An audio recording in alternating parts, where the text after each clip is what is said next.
Okay, now back to Taking of Pelham 1, 2, 3. Yeah, that's the name of the film. You put on the weight for this movie, which shows a certain kind of diligence, and a lot of people wouldn't do that, you know. And it's laziness, really. But yeah, but it's interesting you did this film because it's more of an all-out action thriller, but you're not the action role in it. Right. He's an ordinary guy in an extraordinary set of circumstances. It's actually partially based on a real guy who, I won't give away the story, but there's this cloud over his head. He's in a bit of a pickle, and this opportunity, this call that he happens to pick up at his dispatch desk is from Ryder, who's played by John Travolta, and it's a hostage situation, and he wants a lot of money and all of this, and I get more and more involved, and because of the problem that my character has, this is an opportunity for him to redeem himself. Okay, this is a clip from The Taking of Pelham 1, 2, 3. Pelham 1, 2, 3, to Rail Control Center, do you read me? Yes, I read you, Pelham 1, 2, 3. This is Control Center. Who is this?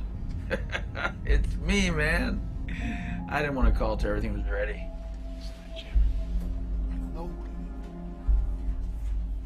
I understand, Pelham 1, 2, 3. Who the hell is this? This is the man who's gonna rock the city. This is the man who's gonna give this city a run for the money. Now look up at your screen. You tell me what you see. You see what I've done? I see it. One car is much more manageable than 10 with manpower I got. Mr. Motorman's gonna tell you all about it.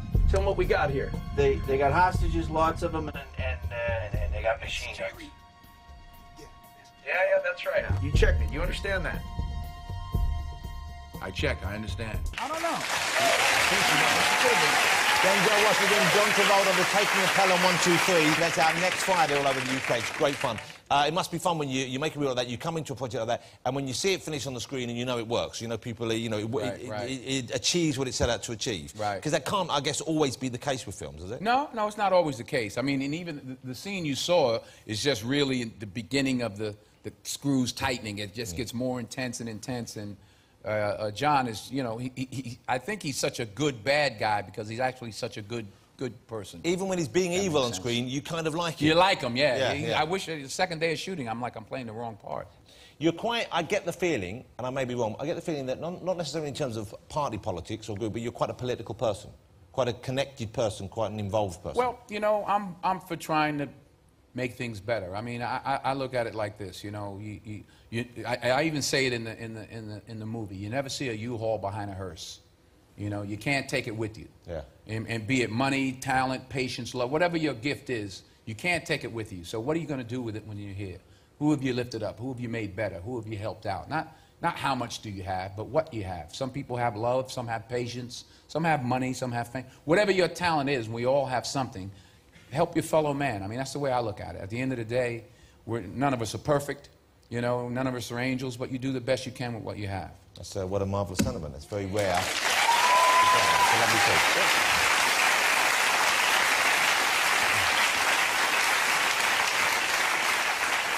I've heard this rumour, and I can see why this rumour would circulate. There's talk that maybe they will be making a film on the life of the new President of the United States, Barack Obama, and that your name has been thrown in the ring as the lead candidate to play him. And indeed, he said that he would like you to play him. Yeah, what happened was, from what I gathered, they interviewed him. Well, there's a photograph there where you... Well, I'll be honest with you, and I don't mean to disrespect the President, but you're... Now, what are you doing there, Denzel? You know, he's got bigger ears than me.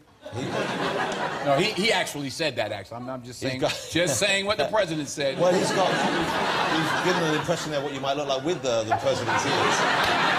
You see? It doesn't work. You look like someone out of Star Trek there with those ears. I think the man who's got the ears, of course, will be this actor right here. This is the guy. Smith? Yeah. Look at those lugs. Yeah, there you go. They're even big. Well, they're very similar there. They kind of match, don't they? Okay. No, he actually mentioned myself and Will, and he actually jokingly said Will because their ears were similar. But would you do it if the part came out? I mean, I guess it's early in his presidency for you to want to... The story's not told yet. Yeah. You know, you got to have a story to tell. I mean, he's got enough on his plate than to be worrying about... Worrying about you. But yeah. it seems like that story is certainly going to be worth telling, doesn't it, at the moment? One day. You know, I played some real characters before, real people before, but it was 25 years after... A long time after they stopped being that person. I think you need some time. Yeah. It's an exciting time, though, to be in America, though, isn't it? every day is an exciting time to me. To be on this side of the grass is exciting.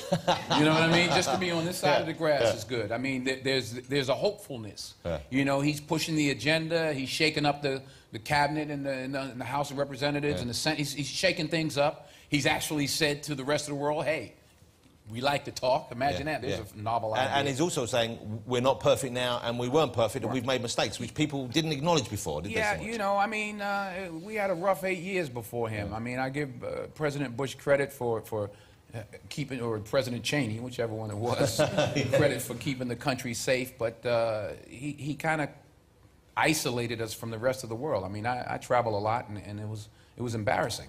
Have you been to the Oval Office? Have you visited since Barack Obama has become president? I've been invited, but I haven't gone yet because everybody's been bum rushing the place. You know, everybody wants to be there. Oh, we taking pictures. I see every other day somebody else is there. Yeah. He's got enough on his plate. He invited me. I was so honored. He asked me to do two things. They had a big concert at the Lincoln Memorial, and he asked me to open the show, which was like 2 million people or whatever. Yeah. And then at his first inaugural ball, he asked me to introduce the First Lady for the first time, and introduce their first dance. That's exciting. And I was like, that's a long way for a kid from Mount Vernon, New York, and I'm like the President of the United States. That's not too bad. But he'll get bored of you soon, I'm sure. Yeah. I think it's starting to happen already. And he invited me to come play basketball with him. What? No. Now, yeah, he says, you know. No, but what's the protocol there? Because you can't beat him. You're not allowed to beat the president. Hell out of him. You kidding me? Boom! Take that. Take that. I'll crush him like a grape. Can I ask you, please? You've never worked with Quentin, have you? No, he's never hired me. Quentin? He's never hired me. Quentin, what's the problem with you? What's wrong with you? Why have you not ever written a film for Denzel? What's wrong with you? I haven't been that lucky. Okay. Well, are you going to do one now? It would be my honor, and I'm really not just saying that. I think he is one of the best actors in the world. Although I don't think the Barack Obama story would be safe in your hands. I don't know whether that's the one you want to bring you guys together or not. That's asking for trouble. Oh, man. It's so nice to have you back. Thank you so much for coming on the show. You must come back on if you're in town again. I'd love to have you here again, if you wouldn't mind. Ladies and gentlemen, it's a great movie. Go see The Taking of Pelham 1, 2, 3. It's out next Friday if you get the chance. Mr. Denzel Washington. Great, thank you so much. Terrific fun, thank you.